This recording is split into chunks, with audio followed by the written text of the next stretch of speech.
Do you swear to tell the truth, the whole truth, and nothing but the truth in this public hearing and investigation? Thank you very much. Please take your seats. Thank you, Kumsek. For orderly conduct of today's hearing, we shall structure the discussion as follows.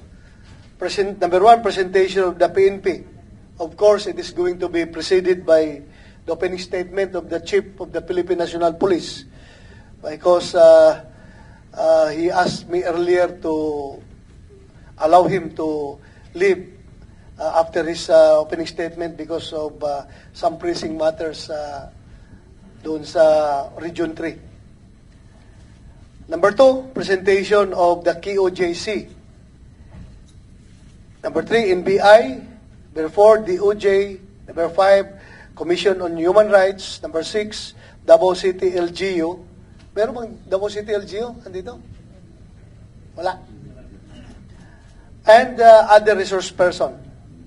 So from here, I would like to give the floor to the PNP, to the Chief of the PNP for his opening statement. Our Chairman, sir, can I be allowed to read my opening statement? Yes, go ahead. You have the floor. Thank you, our Chairman, sir. Honorable Chairperson, Senator Ronaldo Bato de la Rosa, Senator Robin Hood Padilla of the Committee on Public Order and Dangerous Drugs, fellow public servants, and other guests. Magandang umaga po sa inyong lahat.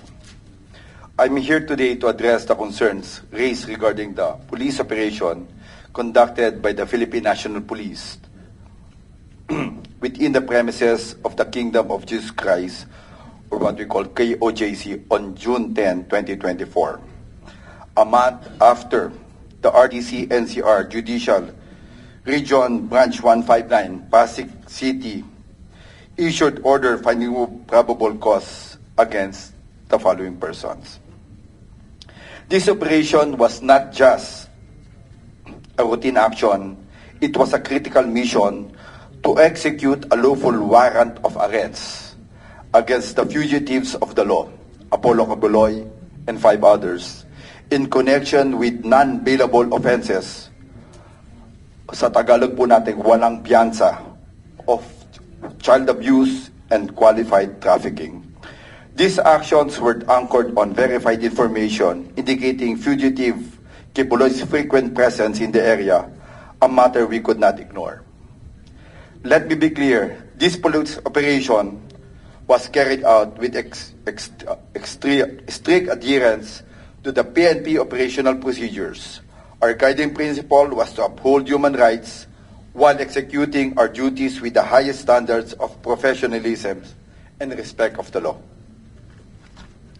Prior to the execution, the PNP engaged with local officials to ensure a peaceful and orderly police operation and minimize any potential disruptions to the community. During the police operation, we deployed an appropriate number of personnel and utilized extensive resources for critical reasons. Number one, the primary subject of the warrant posed a high threat due to his considerable influence and extensive network, which significantly complicated our efforts to apprehend him. Second, intelligence report indicated the subject may employ armed civilian supporters to evade arrest, necessitating the deployment of the Special Action Force to thwart any potential threat. Remember, fugitive Kibuloy himself declared, and I quote, "Hindi ako pahuhuli ng buhay," and unquote, a clear indication of his defiance. Fugitive Kibuloy's blatant disregard of the law and the mockery of the judicial process presented a formidable challenge to our security forces and the integrity of our criminal justice system. The effective execution of the operation was crucial to prevent negative international repercussions and to uphold our commitment to justice and security. For the information of this honorable committee, on the day of the operation, despite facing unprovoked resistance from KOJC followers, our personnel exercised remarkable self-restraint and maximum tolerance throughout the operation to avoid tension and prevent any untoward incident. They remained calm and disciplined to escalate the already tense situation. even when faced with aggression, being dosed with water, and sustaining injuries, our police officers did not retaliate or resort to excessive force. It will be shown later how our police personnel were water cannoned. Yet, despite adhering to police protocols, allegations of excessive force have emerged. It is incumbent upon us to address these concerns with transparency and accountability. In response, I immediately directed our Internal Affairs Service to conduct a thorough and impartial investigation to determine whether or not any operational lapses were committed during the police operation. Our objective is to uncover the truth and to hold accountable any individuals who may have exceeded their authority. This investigation is being conducted with utmost integrity and independence, free from any undue influence or interference. As a result of the investigation, we have administratively relieved 15 PNP personnel, including 3 police commission officers and 12 police non-commissioned officers. Let me clarify, these officers were relieved not for abuses but for their failure to arrest the fugitives of the law, Kibuloy and his co-accused. To absolutely clear, the police operation is aimed at executing warrants of arrest for individuals accused of serious offenses. Their status as fugitive is indisputable. Instead of cooperating with law enforcement officers, members of the Kingdom of Jesus Christ disgracefully choose to use women and children as human shields, obstructing and delaying the lawful actions of the police. Armed with bolos and other bladed weapons, male members of this group engage in violent confrontations with police officers. As a result, 6 individuals and 2 minors were taken to the police station but were released the same day for humanitarian reason. Criminal cases for violation of PD 1829 or obstruction of justice have been filed against them through regular filing. In the interest of transparency and accountability, the PNP is open to any investigation if only to ferry out the truth. We hope that the focus of the investigation will squarely rest on the action and practices of some officers and members of the KOJC, not on the Philippine National Police. The allegations against fugitive Kibuloy and his associates are serious and cannot be ignored. The PNP is simply fulfilling its duty to uphold the law and protect the community. The PNP will relentlessly pursue its mission within the bounds of law. We are committed to learning from this incident to prevent its reoccurrence and further strengthen our operational strategies and procedures. In closing, the Philippine National Police remains steadfast in its commitment to uphold the rule of law and to protect the rights of all individuals. Our presence here today is a testament to our highest respect for the Senate and its vital oversight function. Rest assured, we will fully cooperate with this investigation in aid of legislation. Thank you for your attention and for the opportunity to address this team body. Maraming salamat po. Thank you, General Marbel. Before the opening statement of Senator Bongo, I would like to yield the floor to Senator Romero Padilla. I think you have some questions to the Chief PNP. Yes, before sir. he leaves. Opo, mahal na tagapangulo. Pwede po bang... With the indulgence of Senator Bongo, are you okay? Mamaya yung opening statement mo.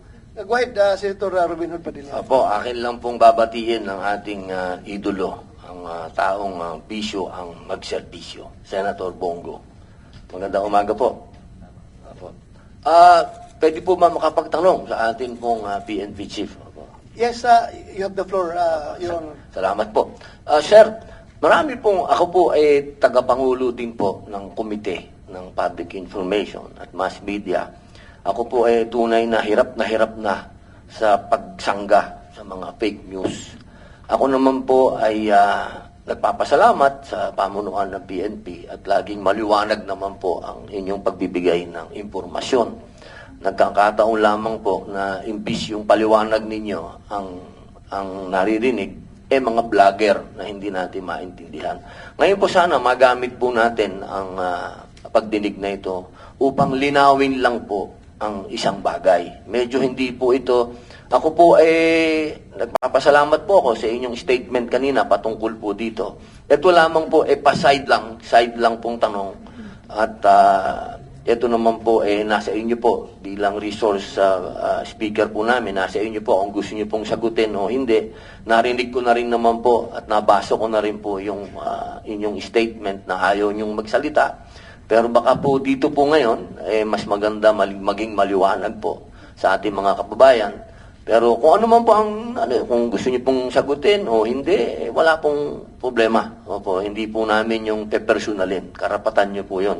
Kaya lang po, baka lang magamit natin itong pagdinig na ito para malinaw po.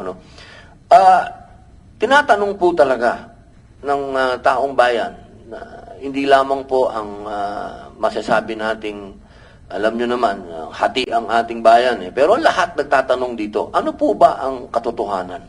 Meron po ba talagang political pressure para tanggalin ang security ng ating Vice President? Nasa inyo po yan, sir, kung gusto niyo pong sagutin o hindi. You may respond, Chief PNP. Thank you, our Senator. No, that's yun po yung sinabi niyo. Wala pong political pressure. It's ang ginagawa po natin, it's really to rationalize po yung deployment ng PNP natin. And we have to make sure, no po, sabi po nila, alam mo, sir, ang nangyari po, not only the Vice President, our Vice President na nagalit po sa atin, at kalim po na it's a political, no, not even. Marami po kami tinanggalan. Even yung mga classmate ko, ng mga general, sabi ko, it's a time na talagang we have to rationalize. And in fact, we have already made yung sa policies natin na kung may mga threat, yung mga, when they retire, kasi may mga threat, is only about 6 months. And afterwards, they can ask kung meron po talagang threat. And we have to make sure, no, ang deployment po, we have to reframe po yung kasi, yung term po natin, VIP, ang security. No, there's no term as VIP. Remember, this is a police unit, sa professional police po. They are all graduates, and di po kami kagaya dati na graduate po ang mga police po natin. And we want to make sure that they are being deployed properly. Tinanggal po natin yan because ang gusto po natin, we have to professionalize po yung PSPG and make sure na dalawa po yung criteria. High threat, high security threat, and medium security threat, and no threat at all. We want to make sure that there is already a perceived threat. And there's a difference between a perceived threat and an actual threat. Dati kasi, VIP ang tawag natin, that's a perceived threat. Kaya nga sinasabi po natin, and we have to rationalize and we have to change our policies regarding po dun sa deployment ng tao. Kasi ang sasabi ko nga, we need more people on the ground. Marami po kami talagang kulang. And to be honest, sir, talagang ang gusto po natin, talagang ibaba yung mga tao natin or very strict police procedures natin. Marami po tayong kinasuhan na moonlighting na police natin. It all started in Alabang when we see two staff personnel na nandun po being used as security.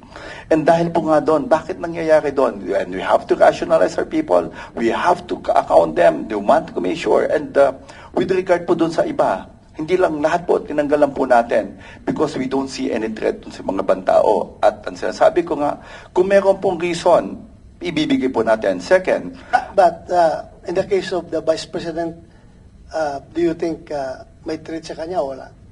sir, wala po siyang threat. Wala po kami nakita. He's being loved by our people. Ang sinasabi ko lang, second, ang security po ng ating Vice President is Are you under sure the... with the strong stand against the CPP, NPA, wala siyang threat sa buhay niya? Sir, ang may hawak po ng security po ng ating Vice President is the Presidential Security Command. It was issued on July 9. The security of the President and the Vice President lies on the Presidential Security Command. And we will not stop po if the General Morales from the PSC asks our help to ask for more personnel, then we will give po. And the one who's making the threat assessment is not anymore. It's the Presidential Security Command po. Well, alam mo, ilan bang iniwan mo doon na security kay Bibi? May 31 pa po. 31. Opo. Is the 31 remaining security of her own choice or ikaw ang pumili? No sir, hindi naman po kami because mayroon pong commander po sa kanya and it's being headed by a full colonel dun sa 31 na naiiwan po. And it's up to him, up to her po, yung babae po natin, to really choose yung mga tao natin. Hindi ko po alam yung details. What will happen is, sabi ko, you have to rationalize, we just need the numbers so we can deploy them dun sa mga tao sa ground. Okay.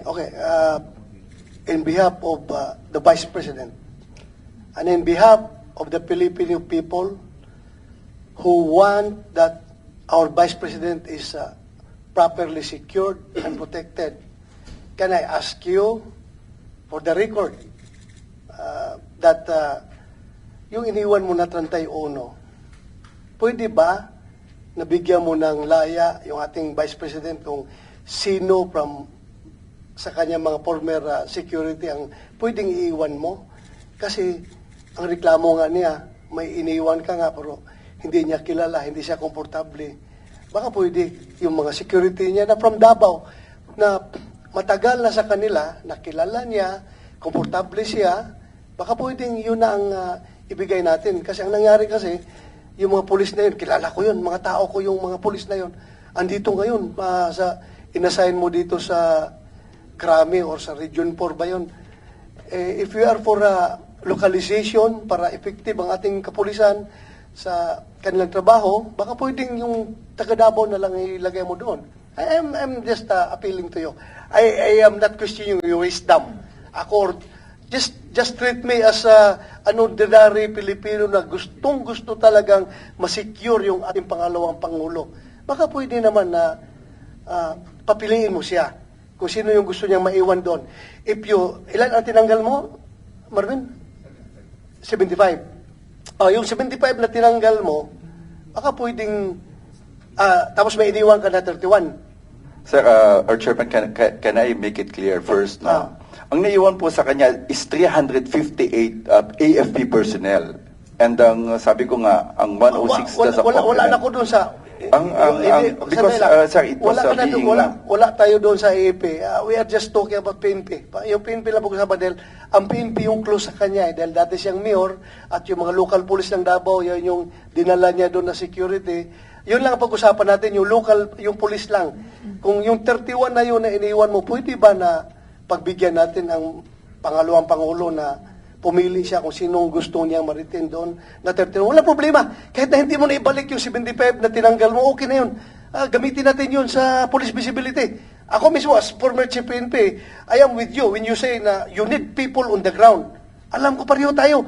Ang tagal na natin gusto yung mga tao na yan na matanggal sa mga VIP security dahil para magamit natin. Pareho tayo ng paningin. Pero, yun lang, ako, bilang isang Pilipino na gustong masecure ang ating pangalawang Pangulo, pwede ba na yung 31 na yun, bigyan mo siya ng laya na pumili na yung tinanggal mo, na dinala mo doon sa Region 4 na mga taga-Davao, baka pwede yun nilagay mo para naman may peace of mind siya na sigurado siya na yung security niya ay talagang kanya.